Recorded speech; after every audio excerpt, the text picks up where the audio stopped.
Escuchando este evangelio en el que continúa Jesús con lo que se llama en la Sagrada Escritura los ayes, ay de vosotros, y empieza a hacer una denuncia de la actitud hipócrita que muchas veces nosotros asumimos de cara a Él.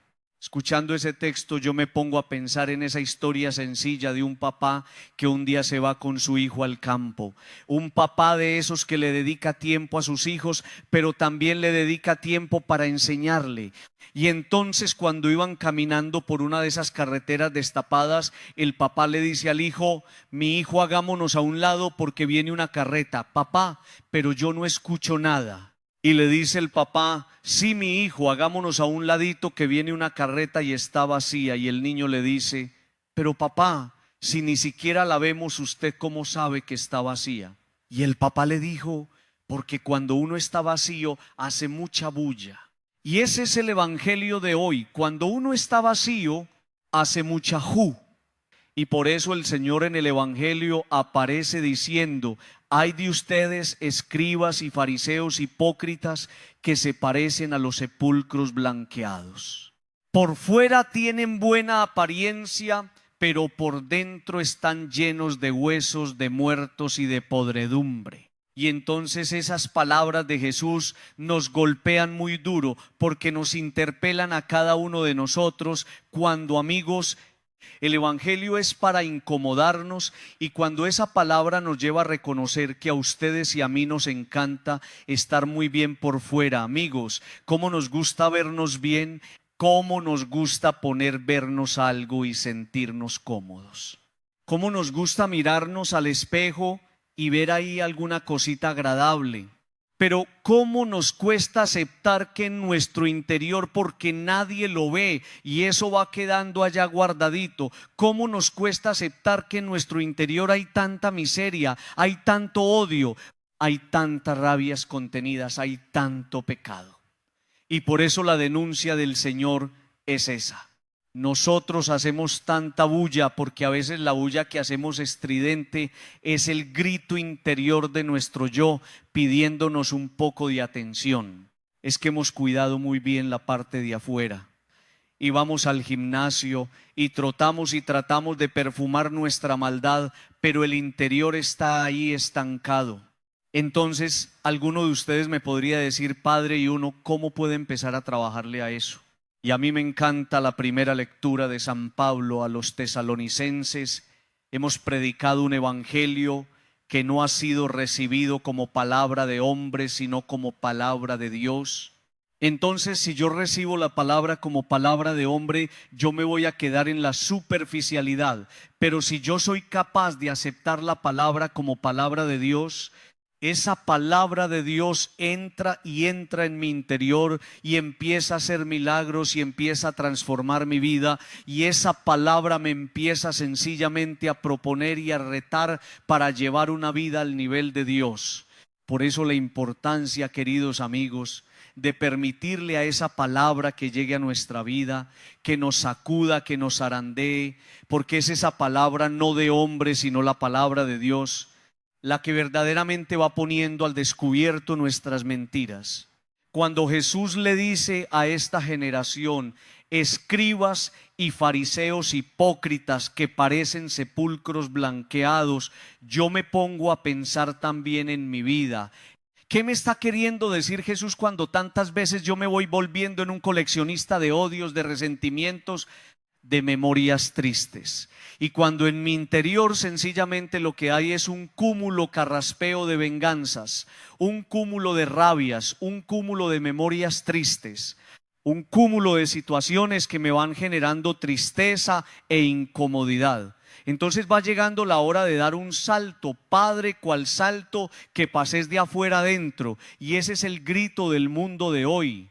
El mundo de hoy me grita ocuparme de lo de afuera, porque si afuera estás muy bien, eres aceptado. Si afuera estás muy bien, podés entrar. Si afuera estás muy bien y aparentemente estás bien presentado, el mundo te va a acoger y el mundo te va a incluir en sus proyectos. Pero el mundo de hoy el mundo espiritual me va gritando saltar de lo de afuera a lo de adentro, porque lo de adentro no lo ve el mundo, pero lo de adentro lo ve Dios.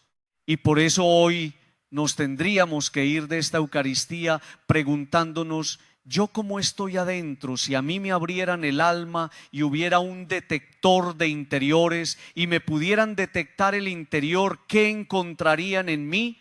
Encontrarían cáncer de angustias.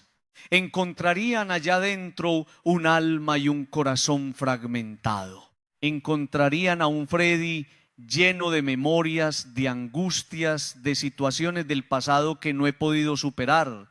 Y por eso Jesús denuncia fuertemente: fariseos hipócritas, por fuera están blanqueados, pero por dentro están llenos de podredumbre. ¿Acaso soy yo esa persona que Jesús está mencionando? ¿Acaso hay cosas por dentro que tengo que resolver y no me he querido ocupar de esas tareas? ¿Acaso le he dado más importancia a arreglarle la vida a los demás así la mía esté vuelta?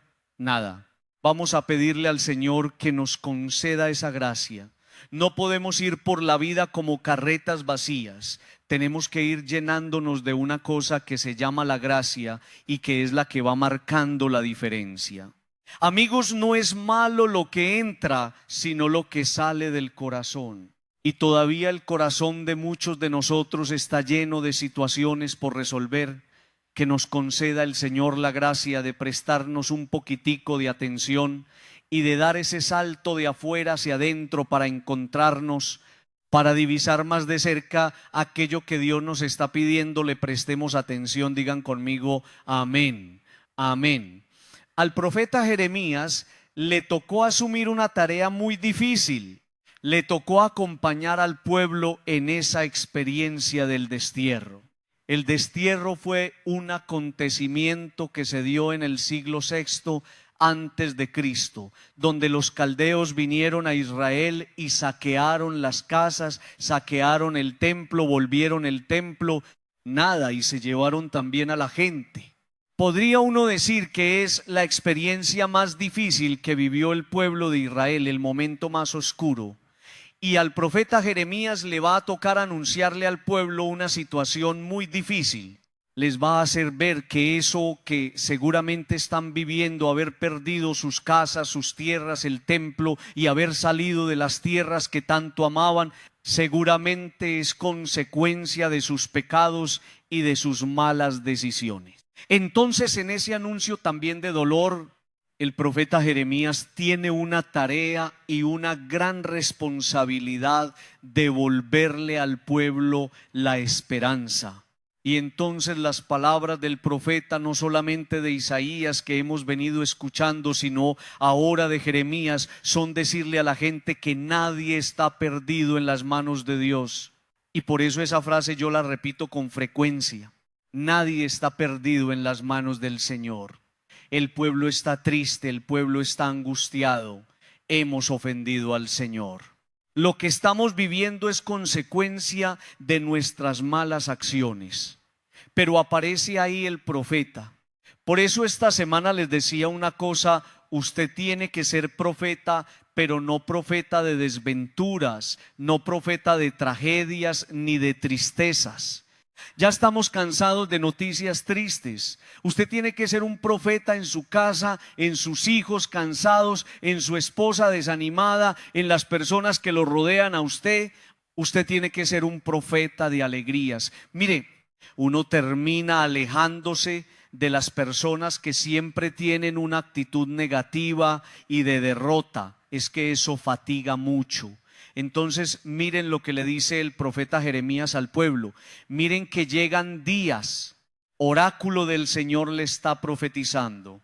Están tristes, están devastados, están caídos, y les dice: llegan días, esa nuestra esperanza.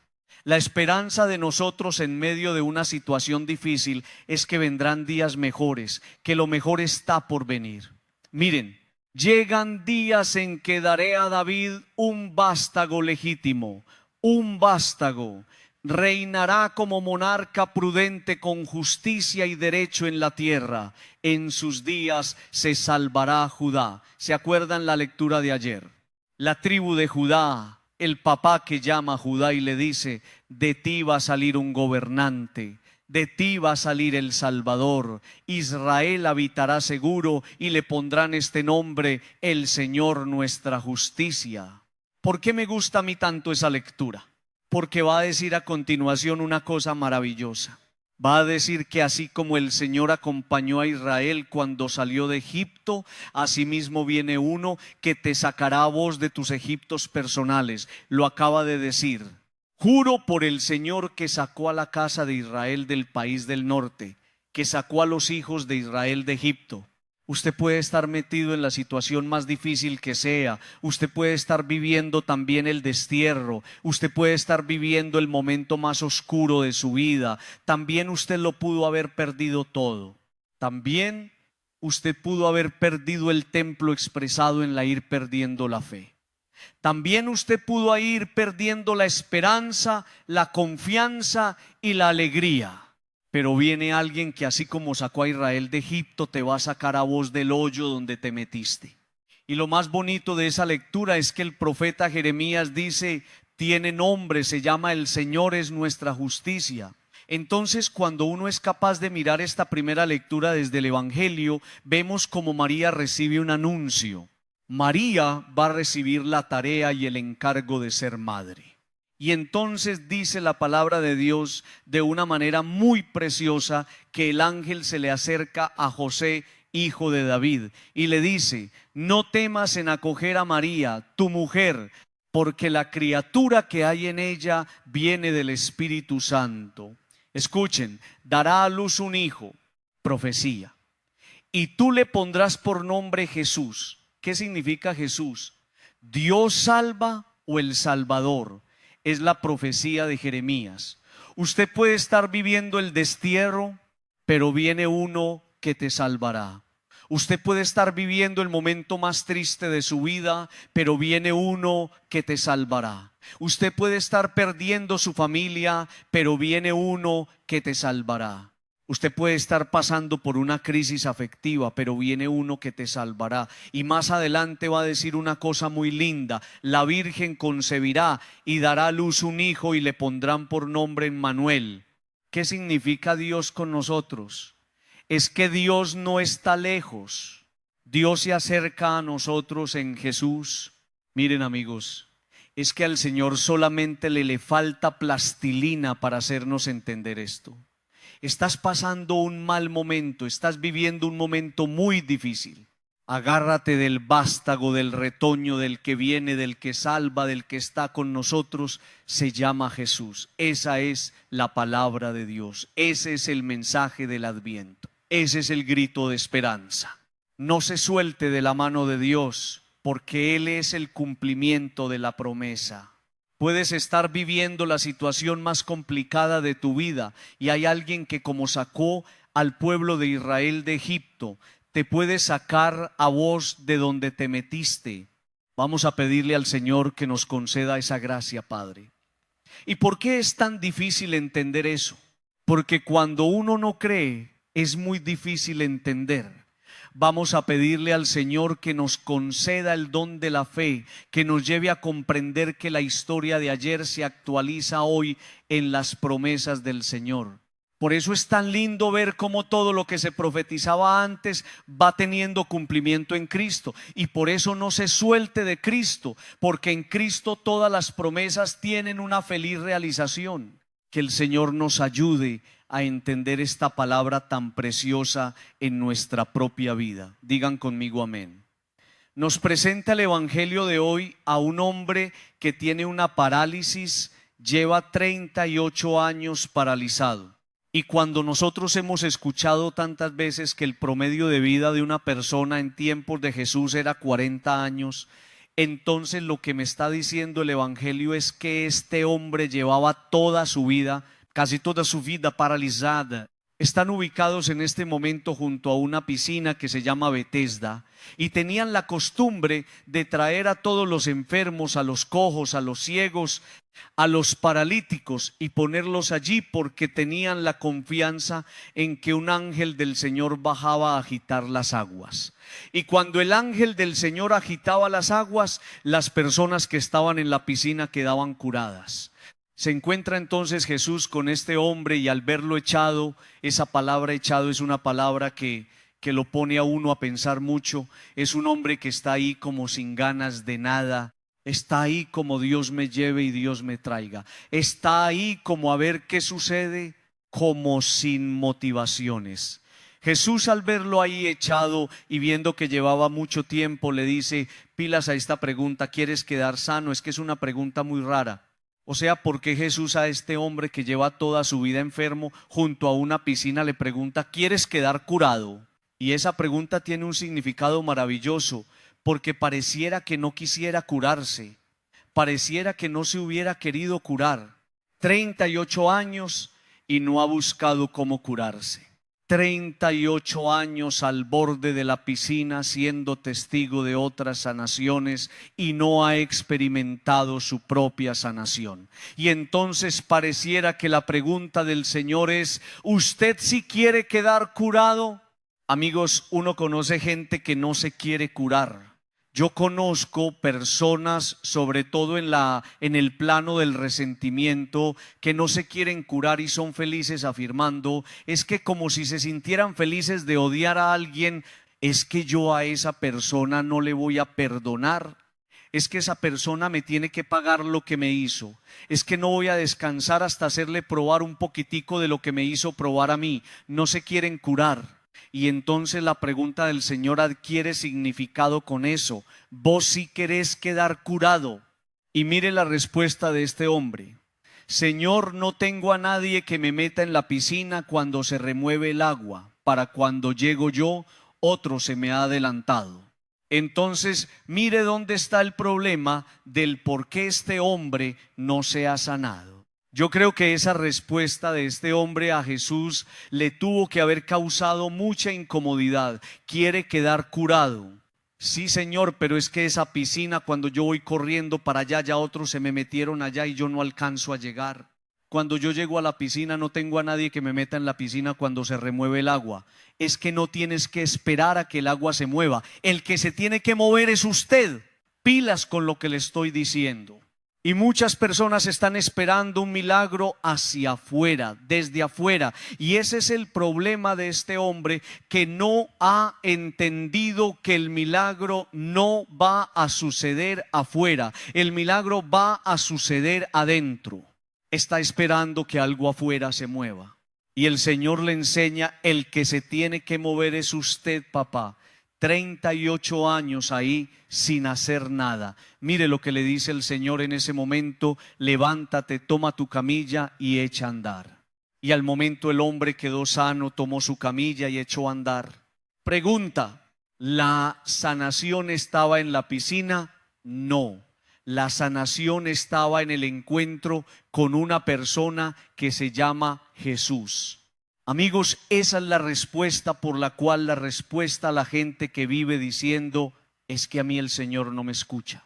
Llevo toda la vida pidiéndole un milagro. Este señor también llevaba toda la vida, pero este señor estaba buscando el milagro afuera y estaba esperando que afuera le hicieran todo. Y el Señor le dice: un momentico. Es que es usted el que tiene que propiciar el milagro. ¿Cómo? Encontrándose conmigo. Y hay personas que no se quieren encontrar con Jesús. Hay personas que quieren un milagro a distancia y a control remoto. Y las cosas en Dios no funcionan de esa manera. Miren, amigos, hay personas que esperan un milagro desde lo tangible, el agua. Y Jesús lo cura sin nada, ni siquiera lo toca, solamente con su palabra. Y hay personas que siguen esperando que en el mundo les manden cositas para sanarse de algo, y Dios, sin tocarlo y sin mandarle nada, lo cura. Levántate, toma tu camilla y echa a andar. El hombre se fue contento. Y miren, amigos, un detalle especial. ¿Por qué el Señor le pide a este hombre que cargue la camilla. Ese detalle siempre es muy extraño en el Evangelio. Es como si una persona hubiera estado en silla de ruedas y el Señor le dice: por favor, ande para toda parte con su silla de ruedas. ¿Cómo así, Señor? ¿Por qué?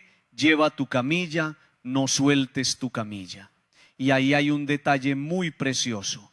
La gente que te vea que tú eras el que estabas en la camilla y que la camilla te llevaba a ti, ahora la gente va a ver que eres tú el que lleva la camilla y se van a preguntar qué pasó. Y tú les vas a decir: el Señor me sanó. ¿Qué significa llevar la camilla? Que le cuentes al mundo que Dios sigue haciendo milagros. Que le cuentes al mundo que Dios salvó tu matrimonio. Que le cuentes al mundo que el Señor te salvó de una quiebra económica. Que le cuentes al mundo que el Señor te sanó una enfermedad. Que le cuentes al mundo que estabas en una depresión y Dios te sacó de allá. Eso significa llevar la camilla, amigos. Es que si en el mundo nos quedamos callados frente a las obras de Dios, entonces el mal nos va a poder. ¿Y qué es lo que pasa en este país con este panorama político y con toda esta polarización que nosotros estamos callados? Aparece un tipo en televisión diciendo cosas y volviéndonos nada a nosotros que somos tan echados para adelante y nosotros callados. Y conocemos personas dentro de nuestras mismas familias que están tirando para ese lado y nosotros callados. Tenemos que hablar, tenemos que mostrarles la camilla, tenemos que mostrarles la obra de Dios, tenemos que mostrarles lo que Dios ha hecho en nosotros. Tenemos que mostrarles nuestro corazón restaurado por el Señor. Tenemos que contarle al mundo que existe un Dios que nos está sanando y nos está salvando. El hombre se fue con la camilla, pero miren este detalle. Más tarde lo encuentra Jesús en el templo. Ah, ¿cómo así, hombre? Yo no te curé, pues a vos, hom. No llevas 38 años aquí. ¿Qué estás haciendo aquí? ¿Te hubieras ido a visitar tus familiares? ¿Te hubieras ido por allá de viaje? ¿Te hubieras ido a un spa que te suaviquen esa espalda vuelta a nada y te venís para acá otra vez? Y miren la respuesta del Señor: vete, vete, no sea que te suceda algo peor. El problema del mal es un problema de Dios. No, el problema del mal es un problema del hombre que, sabiendo y conociendo el mal, persiste en el mal. Porque el Señor nos está diciendo: vete y no te quedes ahí, no te quedes en tu parálisis, no te quedes en tu inoperancia, no te quedes en tu pecado, vete. No sea que te suceda algo peor. Hay personas que ocasionamos cosas peores por no haber entendido las señales de Dios. Dios nos habla, Dios nos sugiere, Dios no se queda callado. Y lo único que quiere el Señor es que no volvamos a las parálisis y al pecado. Pidámosle al Señor que nos conceda la gracia de entender esta palabra, que el milagro no va a suceder hacia afuera, que el milagro sucede adentro cuando nosotros permitimos un encuentro serio con el Señor. Digan conmigo amén.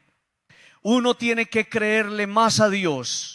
Y uno tiene que ir, queridos amigos, habituándose a la palabra de Dios, porque es la palabra de Dios la que nos va mostrando el camino y es la palabra del Señor la que nos va señalando lo que debemos hacer.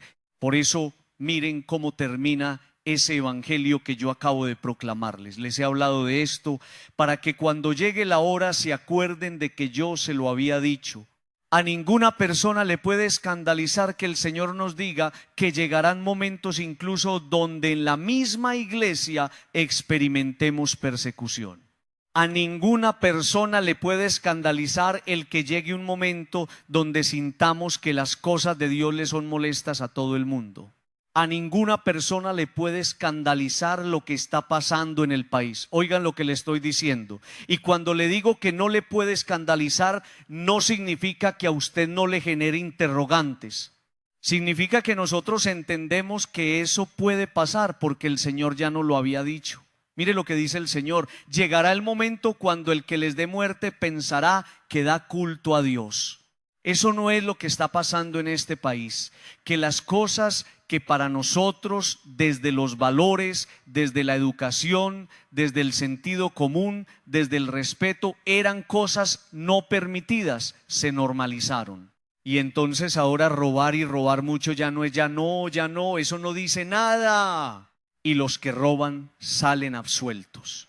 Yo me acuerdo una vez, y creo que se los conté en una misa que me impresionó, al mismo tiempo, en el mismo momento, el mismo día, había un debate en Bogotá y el debate era la legalización de la dosis personal de la marihuana, y al mismo tiempo, ese mismo día, le estaban quitando a una señora el carrito en Bogotá porque estaba vendiendo empanadas y no era permitido. Si la señora no pagaba impuestos, le quitaban el carrito, y si la señora seguía sacando el carrito, la metían a la cárcel. ¿A ustedes les parece eso normal? Que a una pobre mujer le amenacen con quitar su carrito con el que estaba llevando comida a su casa, y en ese momento se esté debatiendo en el Congreso una ley para aprobar la marihuana, aprobarla. Y eso es lo que está pasando en este país. Matar ya no es malo, abortar ya no es malo, la eutanasia ya no es malo. Pero miren lo que dice el Señor. Porque usted me puede decir a mi padre por qué pasa eso, porque es que en mi casa también está pasando eso, que mi hijo lleve la novia a la casa y empiecen a tener relaciones allá. Ya eso no es malo, padre. Es que ya eso se normalizó. Aquí no entramos a discutir si tiene las relaciones o no las tiene. Aquí entramos a discutir por qué le tiene que imponer eso a sus padres. ¿Por qué? Digámosle que se vaya por allá para el sur, que por allá hay mucho donde, pero que no le imponga eso a los papás. ¿Por qué? Que respete a los papás, que tienen una conciencia clara, definida, que son personas poderosas. Pero ¿por qué le tenemos que imponer lo que consideramos normal a los demás?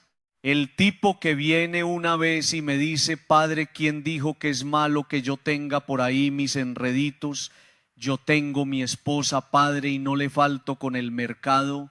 Pero es que la Biblia dice: padre, amados los unos a los otros, y por ahí yo tengo mis cositas. Amigos, eso lo dice la palabra. Llegará el momento en el que la muerte pensará que está haciendo el bien. Y entonces usted me pregunta: padre, ¿por qué pasa eso? ¿Por qué pasa eso?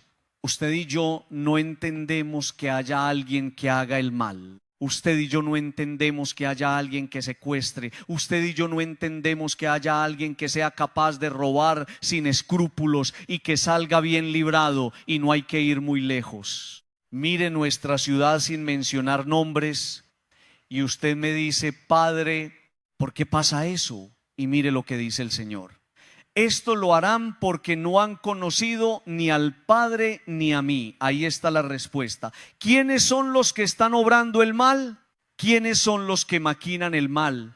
¿Quiénes son los que le pasan la maldad que han hecho? Como cuando le pasan a uno una película por delante y no quieren reconocer y no quieren aceptar. ¿Quiénes son los que no conocen a Dios? Porque cuando uno conoce a Dios, empieza a cultivar una cosa maravillosa que se llama el temor de Dios. ¿Y saben ustedes qué es el temor de Dios? No es el miedo a Dios, es el respeto a ofender a Dios.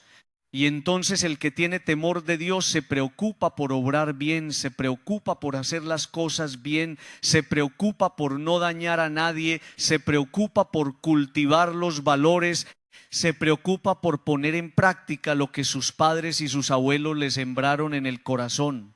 Hay gente muy buena, hay gente muy especial, y su carta de presentación es el temor de Dios, y por eso hacen el bien, no dañan a nadie, no hablan mal de nadie, cultivan la verdad y no permiten que a su vida lleguen los torcidos, las cosas torcidas, que son las que hablan de la ausencia de Dios en la vida y en el corazón de una persona. ¿Por qué la maldad, Padre? ¿Por qué esa persona es capaz de hacer el mal y no se da cuenta? Porque no conoce a Dios. Cuando se conoce a Dios y uno empieza una experiencia maravillosa de vuelta a Dios que se traduce en la conversión. Quiero terminar con una cosa muy linda que aparece en la primera lectura. Está Pablo y sus amigos anunciando el evangelio. Llegaron a España y están allá evangelizando. Y cuando llegan a Samotracia, como nos dice la palabra, la Macedonia, colonia romana, especialmente esa ciudad, Filipos, se van a encontrar con una mujer llamada Lidia. Y miren esto: Lidia era vendedora de púrpura que adoraba al verdadero Dios. Y escuche, estaba escuchando. Estaba escuchando, Padre, ¿y qué escuchaba? Escuchaba la palabra de Dios. Padre, ¿y qué escuchaba? Escuchaba la predicación. Padre, ¿y qué escuchaba? Escuchaba la exhortación que estaban haciendo los apóstoles, los discípulos, estos hombres a vivir en la verdad. Entonces dice la palabra que estaba escuchando y el Señor le abrió el corazón. Lo primero que uno tiene que hacer, porque usted puede estar pensando ahí, yo también he obrado el mal, yo también he hecho sufrir personas, yo también he causado daño. Entonces, dígame, Padre, yo no quiero moverme en esas coordenadas de lo que nos dice el Evangelio. Llegará el momento en el que los que asesinen pensarán que están haciendo las cosas bien hechas. Dígame, Padre, ¿qué tengo que hacer? Escuche la palabra. Hay que escuchar a Dios. Si no escuchamos, nosotros no entenderemos que esa es la pista principal para que el Señor nos abra el corazón y llegue a nuestra vida la conversión. Lidia está escuchando y cuando escucha la palabra, el Señor le abre el corazón y ella acepta a Dios. Tanto que se hace bautizar ella y su familia y le dice a todos esos muchachos, venga, vámonos para la casa. Venga, yo los atiendo. Gracias por traerme a Jesús. Gracias por anunciarme el Evangelio. Gracias por anunciarme la buena noticia. Y gracias sobre todo por enseñarme que un cristiano, un hijo de Dios, no daña a nadie, hace las cosas bien. Vamos a pedirle al Señor que nos conceda esa gracia. La gracia, queridos amigos, de hacer las cosas bien. Llegará un momento donde experimentaremos tristeza, calumnias, persecuciones, críticas. Y dice el Señor, les había dicho que eso iba a venir. Manténganse firmes en mi palabra, porque solamente en mi palabra ustedes serán capaces de permitir que yo les regale la firmeza del corazón. Digan conmigo, amén. Bueno, quiero saludarlos con mucho cariño, agradecerles el que hoy 8 de diciembre no se hubieran ido para la finca, sino que se hubieran quedado acá celebrando a la Inmaculada, celebrando la fe, celebrando la vida, agradeciéndole a Dios que es tan bueno con nosotros, tantas bondades y tanta misericordia. Y si no estamos en otro lugar, sino que estamos aquí, es que Dios nos necesitaba aquí. Y seguramente Dios, que conoce nuestra vida más que nadie, nos quiere poner un mensaje en el corazón. Vamos a estar atentos a ese mensaje entonces, que seguramente Dios en este día tan maravilloso nos quiere comunicar. Cuando uno viene al templo, uno viene buscando una luz. Y muchos de ustedes, cuando han ido a un templo cualquiera porque saben que ahí se hace presente Jesús, ustedes en ese lugar se han llenado de alegría y han logrado encontrarle incluso a un problema una solución. Yo quiero que los que vengan a esta parroquia, a esta de Carraspeo, una manera especial, cuando lleguen a este lugar en un momento de crisis, en un momento de tristeza, en un momento de angustia, en un momento de desasosiego, cuando usted sienta que la vida les pesa y que no pueden más, yo los quiero invitar cuando vengan a este lugar a que miren para el techo y miren ese mensaje tan especial que nos está proponiendo el Señor. Yo les voy a proponer 3 ideas y una historia. Primera idea, cuando ustedes vengan a este lugar, piensen en el Evangelio que acabamos de escuchar, que está narrado ahí. El ángel que visita a la Virgen, el ángel del Señor anunció a María, es lo que está escrito ahí en latín. Y ella concibió por obra y gracia del Espíritu Santo. Ella le dice, he aquí la esclava del Señor, hágase en mí según tu palabra. Y el Verbo de Dios se hizo carne y habitó entre nosotros. Padre, todo eso dice ahí. Sí, ahí dice todo eso. ¿Y usted por qué dice que cuando vengamos acá miremos para el techo y nos llenemos de alegría y de esperanza? Porque en ese evangelio aparecen 3 cosas que a usted y a mí nos tiene que levantar. Y a usted nunca se le va a olvidar esas 3 cosas. La primera, cuando llega el ángel delante de la Virgen, la saluda y lo primero que le dice es: alégrate. ¿A usted no le parece, amigo, que Dios es muy especial? Decirle a usted que tiene ese corazón un poquito aporreado, que vale la pena en medio del dolor que te alegres, y entonces usted me puede decir: Padre, pero deme una razón para yo estar alegre. Y la razón no se la va a dar el Padre Freddy, la razón se la da el Evangelio. Alégrate porque Dios está contigo. ¿A usted le parece poquita cosa eso? Que Dios por medio del ángel en mi problema y en mi angustia me diga: yo estoy contigo, no te desesperes, cálmate un poquito que yo no te voy a dejar solo o sola. Entonces usted viene a este lugar con el dolor en el alma, mira para el techo y dice: ah, gracias Señor Hom, gracias. Usted se acuerda inmediatamente que tengo que estar alegre porque Dios está conmigo. Y si está conmigo, el problema grande se hace pequeño. Y si está conmigo, la dificultad se hace llevadera.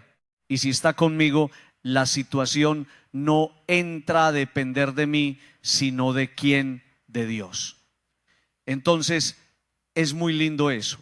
Segundo, le va a decir: no tengas miedo. Aquí viene la gente llena de miedos.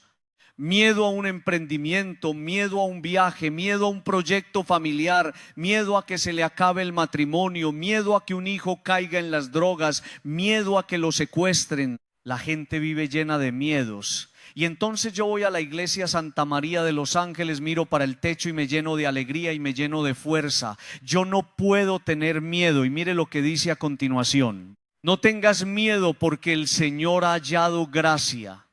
Porque has hallado gracia delante del Señor.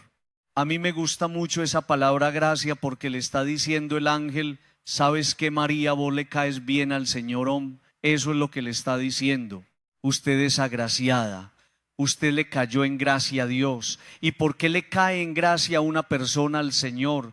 Por su manera de vivir, por su manera de comportarse, pero sobre todo porque vive en temor de Dios, porque reconoce que ahí está Dios y que a Dios se le da el primer lugar, y que uno no se mueve sin Dios, uno no construye sin Dios, y todo lo que se hace es en Dios, para Dios y con Dios. Alégrate y no tengas miedo.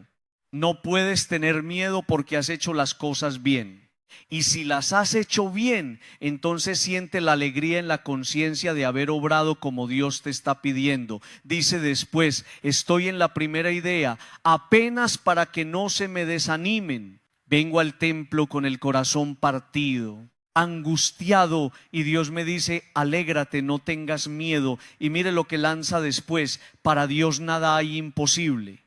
¿A usted no le parece una cosa maravillosa que yo vengo aquí con el corazón partido, miro para el techo inmediatamente? Alégrate, no tengas miedo, porque para Dios nada es imposible.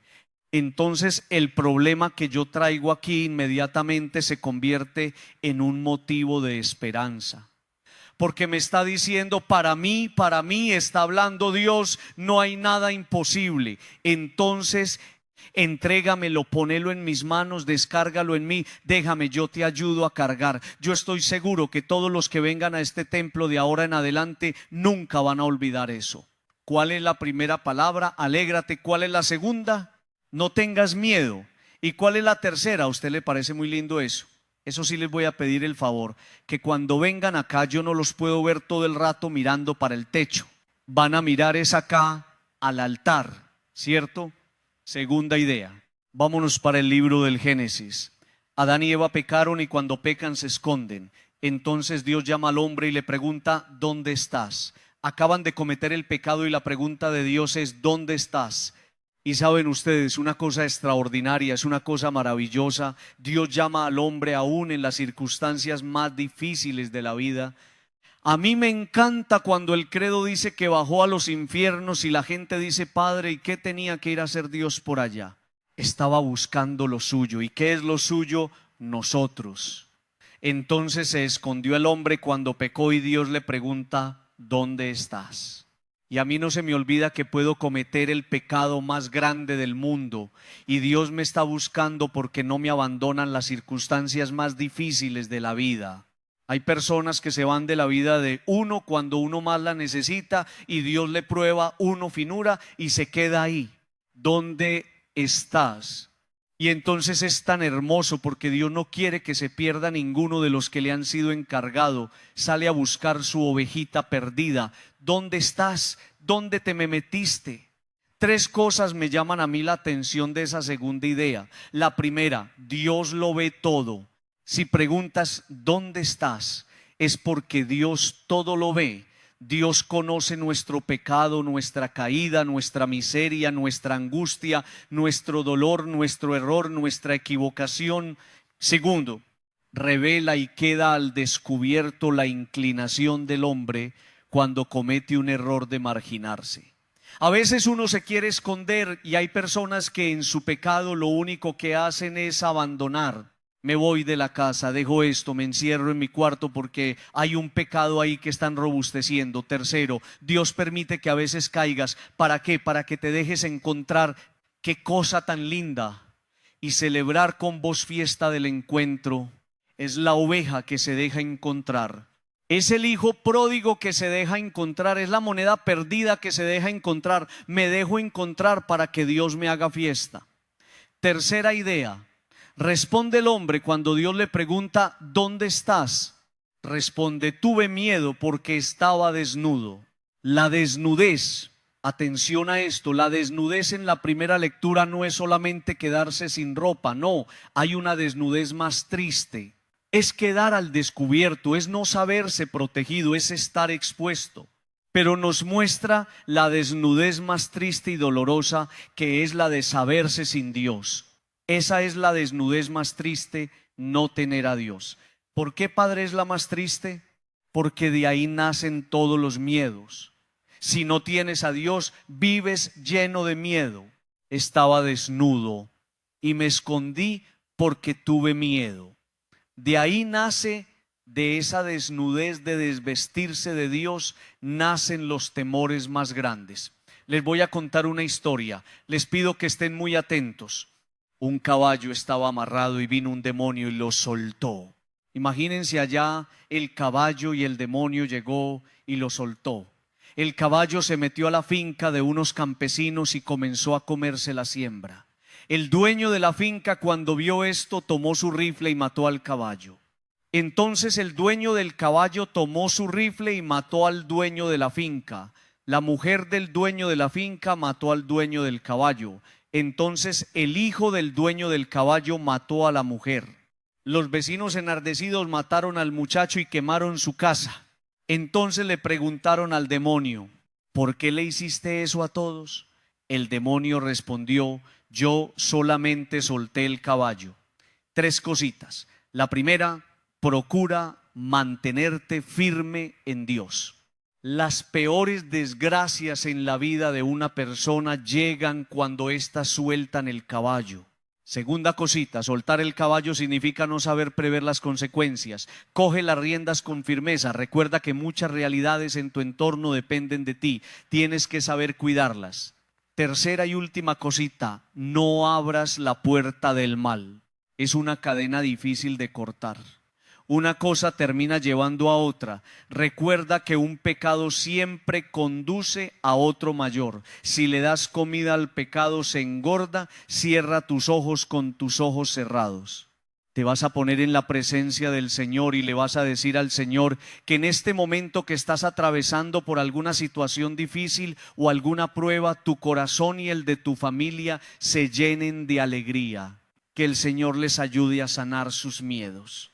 Y que Dios les recuerde que Él todo lo puede, aún lo más difícil, que esta Navidad puede ser un tiempo muy difícil para todos, pero Dios está ahí devolviéndonos la esperanza. Pídele al Señor la gracia de no bajar la guardia y de no soltar las riendas. Cuando sueltas el caballo pierdes. Que no se desate en tu familia una ola de desgracias por no saber mantenerte firme en Dios. Señor Jesús, cuida siempre de mis hijos, de mi familia, de mi matrimonio. Cuídame siempre a mí. Ayúdame a vivir en el temor de Dios y a buscar como María, la Inmaculada, agradarte siempre. Digan conmigo amén. Por eso la primera lectura dice, aquel día, acuérdense de lo que les decía ayer, ese día maravilloso, ese día esperado que va a llegar, brotará un renuevo del tronco de Jesé. Nos está hablando de ese Mesías esperado, de ese Mesías prometido que viene del tronco de Jesé, de la tribu de Jesé, y va a decir después, de su raíz florecerá un vástago. Y aquí empieza lo más maravilloso. Ese hombre elegido, escogido, será un ungido de Dios, será el Cristo, será el Mesías. ¿Cuál es la diferencia, queridos amigos? ¿O qué es lo que marca la diferencia en la vida de una persona? La marca, la unción. Este hombre será un ungido. ¿Y qué significa un ungido? Padre, será untado, será tocado, será tomado, será poseído por el Espíritu de Dios. Entonces ese Espíritu en esa persona hará cosas maravillosas. Mire lo que dice la palabra tan linda sobre él. ¿Sobre quién, Padre? Sobre el elegido de Dios. No se nos olvida de dónde venimos. Salimos de las manos del Señor. Y si salimos de las manos del Señor, somos elegidos de Dios y por el Espíritu Santo seremos ungidos en sabiduría, entendimiento, consejo, fortaleza, ciencia y temor de Dios. Cuando uno se sabe elegido de Dios y hombre de Espíritu Santo, uno se vuelve un instrumento de paz. Y por eso me llama la atención, queridos amigos, cómo va terminando esa lectura que escuchamos. Porque está lleno del conocimiento del Señor. Nadie causará daño ni estrago por todo mi monte santo, porque está lleno el país del conocimiento del Señor. ¿Quién es el que daña? ¿Quién es el que persigue? ¿Quién es el que pone zancadilla? Primero, desde el Evangelio el soberbio, y desde la primera lectura el que se le olvidó de dónde viene y no se sabe un ungido del Señor. Qué cosa tan preciosa lo que nos está diciendo la palabra de Dios. No puede causar daño el elegido de Dios. No puede causar daño una persona de Espíritu Santo. No puede causar daño el que conoce a Dios. Una persona que viene del Señor, se sabe elegida de Dios, construye su vida desde la humildad, se convierte en un instrumento de paz. A mí me genera un interrogante tan grande eso. ¿Será que en mi casa no me están leyendo como instrumento de paz, cuando muchas veces yo soy instrumento de guerra y de división? ¿Será que en el lugar donde yo me desenvuelvo, en mi parroquia, en mi trabajo, en mi unidad, yo no soy instrumento de paz y no me están leyendo de esa manera?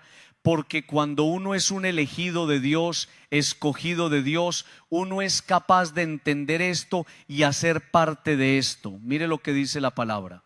Habitará el lobo con el cordero.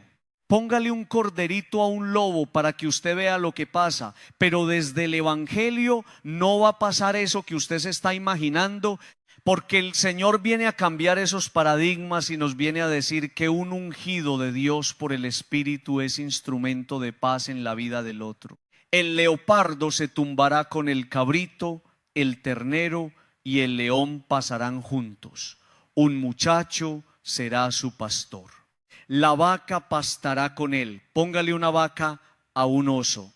Y dice más adelante, el león como el bueyí comerán paja, y el niño de peso de pecho retosa junto al escondrijo de la serpiente, y el recién destetado extiende la mano hacia la madriguera del áspid. Las cosas irreconciliables humanamente se vuelven conciliables en Dios. ¿Usted qué nos quiere decir, Padre?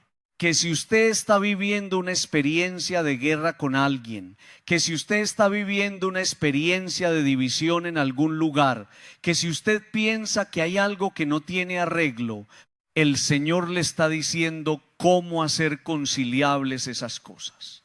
Cuando usted se vuelva un hombre de Espíritu Santo, cuando usted permita que la sabiduría se pose sobre usted, cuando usted permita que el don del discernimiento y del consejo y del temor de Dios lleguen a su vida, usted verá con más claridad. Se sabrá un elegido de Dios, tendrá conocimiento del Señor, y entonces de por sí usted se convierte en instrumento de paz allí donde el Señor lo pone.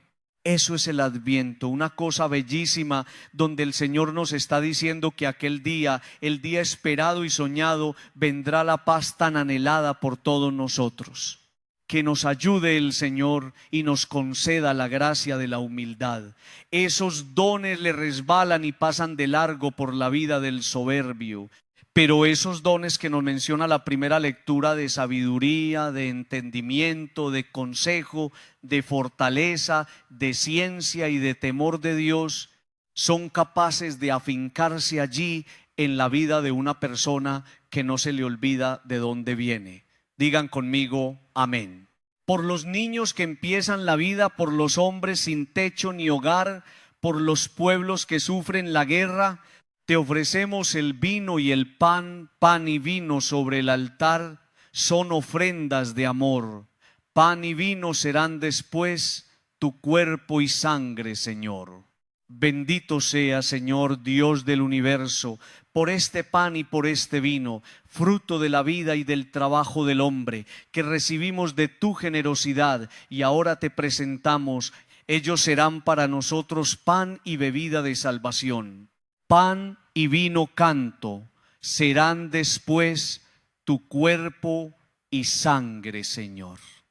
Oren, hermanos, para que trayendo sobre este altar su vida esperanzada, seamos agradables a los ojos de Dios Padre Todopoderoso. Señor, recibe tu manor, acoge, Señor, con bondad nuestras humildes oraciones y ofrendas, y al vernos tan desvalidos y sin méritos propios, socórrenos con la ayuda de tu misericordia. Por Jesucristo nuestro Señor. El Señor esté con vosotros. Levantemos el corazón. Demos gracias al Señor nuestro Dios. En verdad es justo y necesario, nuestro deber y salvación, darte gracias siempre y en todo lugar, Señor Padre Santo, Dios Todopoderoso y Eterno. Por Cristo Señor nuestro, el cual fue anunciado por todos los profetas y esperado con amor inefable por la Virgen Madre, a quien Juan proclamó ya próximo y señaló presente entre los hombres. Él mismo nos concede ahora prepararnos con alegría al misterio de su nacimiento, para encontrarnos así cuando llegue velando en oración y exultando en su alabanza. Por eso nosotros, unidos a los ángeles y a los santos, cantamos: Santo, santo, santo, santo es el Señor, Dios del universo. Santo es el Señor. Hosana en el cielo, hosana en la tierra. Bendito el que viene en nombre del Señor. Hosana en el cielo, hosana en la tierra. Bendito el que viene en nombre del Señor. Este es el momento más importante de la Eucaristía. Si en su casa, en su relación o en su vida personal usted está experimentando la guerra y la división, hoy el Señor le ha dicho cómo hacer posible que esas cosas vivan la reconciliación. Es necesario ser una persona de Espíritu Santo. Santo. Eres en verdad, Señor, fuente de toda santidad. Por eso te pedimos que santifiques estos dones con la efusión de tu Espíritu, de manera que se conviertan para nosotros en el cuerpo y la sangre de Jesucristo nuestro Señor, el cual, cuando iba a ser entregado a su pasión voluntariamente aceptada, tomó pan, dándote gracias, lo partió y lo dio a sus discípulos diciendo: tomad y comed todo de él, porque esto es mi cuerpo que será entregado por vosotros. Del mismo modo, acabada la cena, tomó el cáliz lleno de vino y dándote gracias de nuevo lo pasó a sus discípulos diciendo: tomad y bebed todos de él, porque este es el cáliz de mi sangre, sangre de la alianza nueva y eterna, que será derramada por vosotros y por muchos para el perdón de los pecados. Haced esto en conmemoración mía. Vamos a alegrarnos, mis amigos, porque aquí en medio de nosotros está Jesús. Él es el sacramento de nuestra fe. Así pues, Padre, al celebrar en esta mañana el memorial de la muerte y la resurrección de tu Hijo, te ofrecemos el pan de la vida y el cáliz de la salvación. Y te damos gracias porque nos estás invitando cada día a hacernos más dignos de estar en tu presencia. Te pedimos el regalo del Espíritu Santo a los que participamos de esta Eucaristía. Acuérdate de tu iglesia extendida por toda la tierra con el Papa León y nuestro arzobispo Ricardo. Recuerda a nuestros hermanos difuntos Gustavo Gaviria, que se durmieron en la esperanza de la resurrección. Recíbelo, Señor, con amor en tu casa. Ten misericordia de nosotros, de ustedes, de sus hijos y de sus familias, especialmente de esos hogares donde hay tantas peleas y divisiones.